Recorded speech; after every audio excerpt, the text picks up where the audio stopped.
Hello दोस्तों, आज की इस कहानी में आप सभी का स्वागत है। यह कहानी मेरे और मेरे बेटे की है। यह बात उस समय की है जब मुझे और मेरे बेटे की जिंदगी में क्रिकेट नाम की चीज की कमी थी, लेकिन हम दोनों ने मिलकर एक दूसरे की कमी को पूरा कर दिया। तो चलिए आज की यह कहानी शुरू करते हैं।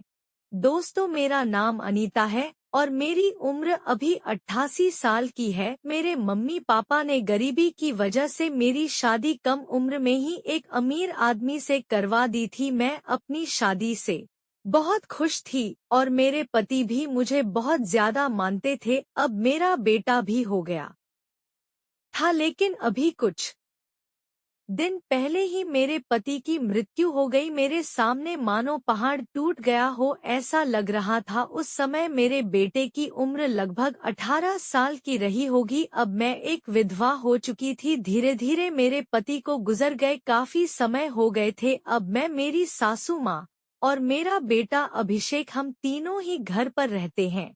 मेरे बेटे की उम्र अब 22 साल हो चुकी थी। वह बहुत ही समझदार लड़का है। मैं भी अपना फैमिली चलाने के लिए जॉब करती हूँ, क्योंकि मेरे घर में अब आय का सोर्स नहीं बचा था। मैं दिन भर ऑफिस में रहती हूँ और शाम को 5 बजे तक घर आती हूँ। हम छह खासे रईस परिवार से बिलोंग करते हैं। पैसों की कुछ खास चिंता नहीं है, फिर भी सोचती हूँ कि खाली घर पर बैठकर क्या करूँगी, इसलिए जॉब करती हूँ और थोड़ा दिल भी बहल जाता है और टाइम भी पास हो जाता है। अब मेरे पति को गए काफी दिन हो चुके थे, इसलिए मैं थोड़ा उदास रहने लगी थी। ऑफिस की सहेलियों से मैंने कुछ किस्से सुने हुए थे। शिवानी नाम की मेरी एक सहेली है। हम दोनों बहुत अच्छे दोस्त हैं और हम साथ साथ ऑफिस जाती थी। एक दिन ऑफिस से निकलते वक्त शिवानी ने मुझे अपने घर बुलाया। मेरे ऑफिस और घर के बीच ही शिवानी का घर लगता है, तो मैं उसके घर चली गई। हमने चाय पी और फिर इधर उधर की थोड़ी बातें की। शिवानी ने कहा, अरे अनीता, क्या तुझे मालूम है कि हमारे ऑफिस में क्या चल रहा है? मैंने कहा, नहीं यार, मुझे उससे क्या फर्क पड़ने वाला है। वैसे भी तो मैं ऑफिस में अपना मन बहलाने के लिए ही जाती हूँ। फिर शिवानी बोली, फिर भी तू सुन ले, हमारे ऑफिस में सभी लोग मिलकर रहते हैं और किसी की भी कोई समस्या हो वो लोग मिलकर सुलझा है। देखो, जो काम वाली आंटी है वह विधवा हो चुकी थी, लेकिन ऑफिस के लोगों ने मिलकर उनकी शादी करवा दी है। अब वह बहुत खुशी खुशी रहती हैं और उनको भी एक सहारा मिल गया है। मैंने उसकी बातों पर ज्यादा ध्यान नहीं दिया और वहां से अपने घर चली आई। मैं अपने बेटे के बारे में सोच रही थी, तभी मेरे दिमाग में शिवानी के मुंह से सुनी हुई बातें चलने लगी थी। सुबह के लगभग 9 बज रहे थे। मैं खाना बनाकर अपने कमरे में बैठी हुई थी। मुझे नींद नहीं आ रही थी। मैं सोच सोच कर परेशान सी होने लगी। फिर मेरे दिमाग में कुछ आया और मैं अपने बेटे अभिषेक के कमरे की ओर चली। अभिषेक के जन्म लेने के लगभग 18 साल के बाद ही मेरे पति की मृत्यु हार्ट अटैक के कारण हुई थी। उसके बाद फिर मैं घर को संभालने में लग गई, तो मुझे और कुछ सोचने का मौका ही नहीं मिला। तो जब मैं अभिषेक के रूम में गई तो उसके हाथ में एक किताब थी। मुझे देखकर उसने किताब को तकिए के नीचे रख दिया। मैंने कहा, बेटा अभिषेक, तुम पढ़ रहे हो क्या? वह बोला, नहीं मम्मी, किताब देख रहा था, बस बताओ क्या बात है? मैं बोली, कुछ नहीं बेटा, मुझे तुमसे कुछ जरूरी बात करनी थी। उसने कहा, हाँ मम्मी कहो, क्या बात करनी है? मैंने कहा, बेटा बात थोड़ी अजीब है, मैं सोच रही हूँ कि तुमसे कहूँ कि नहीं। उसने कहा, अरे मम्मी, पहले आप बोलो तो सही, कोई भी काम होगा मैं जरूर करूँगा। मैं जानता हूँ कि आप हमारे लिए कितना मेहनत करके पैसा कमाती हो, इसलिए मैं आपके लिए सब कुछ करने को तैयार हूँ। इस पर मैं बोली, मैं चाहती हूँ कि तुम मेरे लिए एक पति की खोज करो, क्योंकि अकेले मेरी जिंदगी मुझसे नहीं निकाली जा रही है। मुझे पति पत्नी वाला खेल खेल बहुत दिन हो गए और अब मेरा रोज वही मन करता है। तुम्हारे पिताजी को गए काफी साल बीत गए हैं बेटा तू तो बहुत समझदार है, इसलिए मैंने बड़ी हिम्मत करके तुझसे यह बात कह रही हूँ।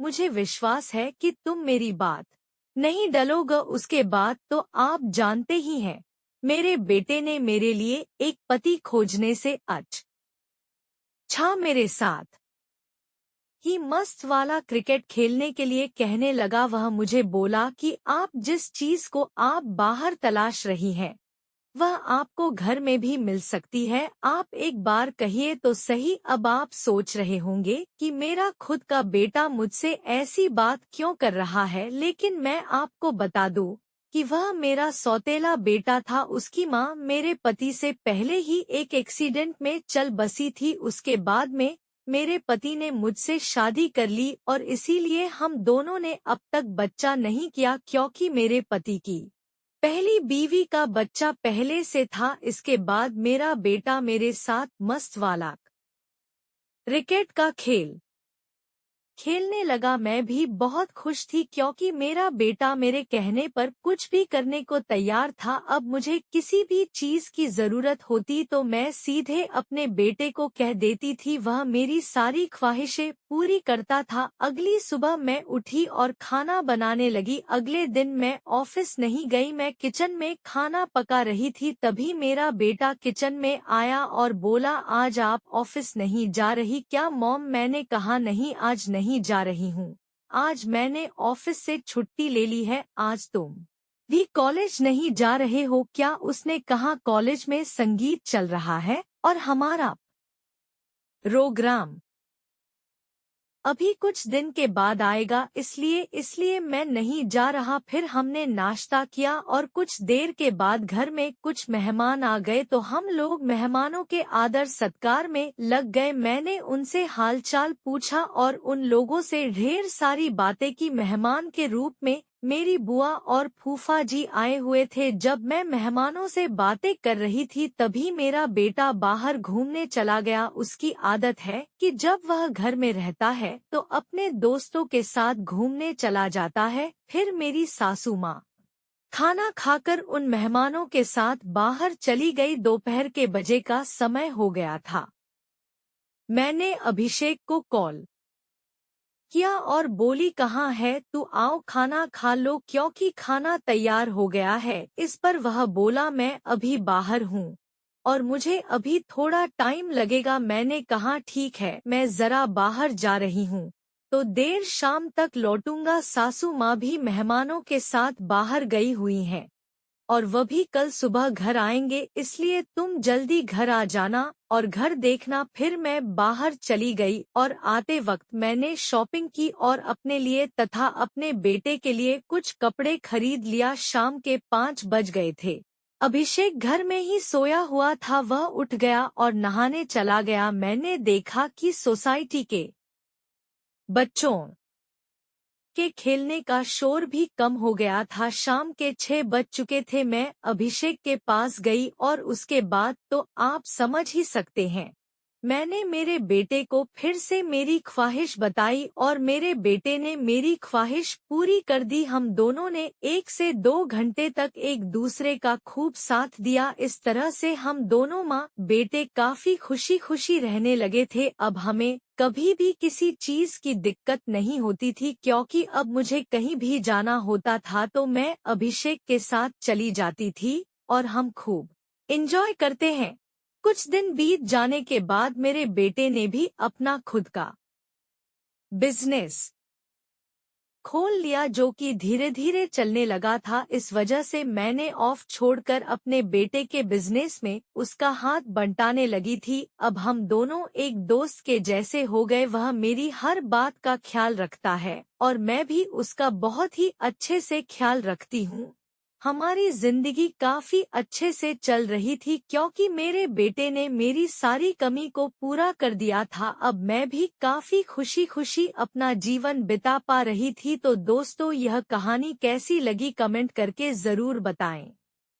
वीडियो अच्छी लगी तो लाइक करके चैनल को सब्सक्राइब करें। मिलते हैं अगली वीडियो में, तब तक के लिए love you and take care.